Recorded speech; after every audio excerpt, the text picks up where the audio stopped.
ঈদুল আজহার তৃতীয় দিনে বুড়িগঙ্গা ইকো পার্কে দর্শনার্থীদের উপচে পড়া ভিড় দেখা গেছে। শহরের কোলাহল ছেড়ে রাজধানীর উপকণ্ঠ শ্যামপুরে প্রায় 7 একর জায়গার উপর গড়ে ওঠা শ্যামপুর বুড়িগঙ্গা ইকো পার্ক যেন একটু স্বস্তির নিঃশ্বাস। তাই ঈদের ছুটিতে পরিবার পরিজন নিয়ে আনন্দ উপভোগ করতে মেতে উঠেছেন অনেকেই। বুড়িগঙ্গা পাড়ে নদীর তীরবর্তী গ্যান্ডারিয়া এলাকায় গড়ে উঠেছে বিনোদন কেন্দ্রটি, যেখানে ঈদের তৃতীয় দিন বিনোদন প্রেমীরা মেতে উঠেছেন আনন্দে। পার্কের ম্যানেজার আসাদুজ্জামান আসাদ জাগো নিউজকে বলেন, কোরবানি ঈদের দিন খুব বেশি লোকজন না আসলেও পরের দিন লোকজনের আগমন ছিল মোটামুটি, কিন্তু ঈদের তৃতীয় দিন মানুষের উপচে পড়া ভিড় ছিল। এদিনের মতো বেশি লোক আসেনি গত 2 দিনে।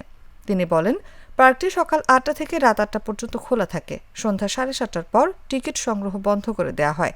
পার্কে প্রবেশ টিকিট মূল্য জনপ্রতি 50 টাকা, আর রাইড উপভোগ করতে চাইলে রাইড ভেদে 50 ও 40 থেকে 100 টাকা খরচ করতে হবে।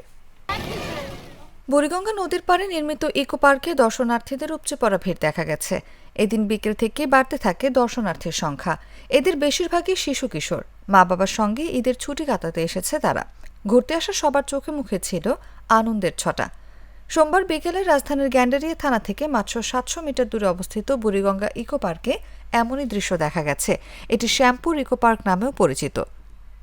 2012 সালের অক্টোবরে বাংলাদেশ অভ্যন্তরীণ নৌ পরিবহন কর্তৃপক্ষ রাজধানী ঢাকার শ্যামপুরে বুড়িগঙ্গা নদীর তীরে বুড়িগঙ্গা ইকো পার্ক নির্মাণ করেন।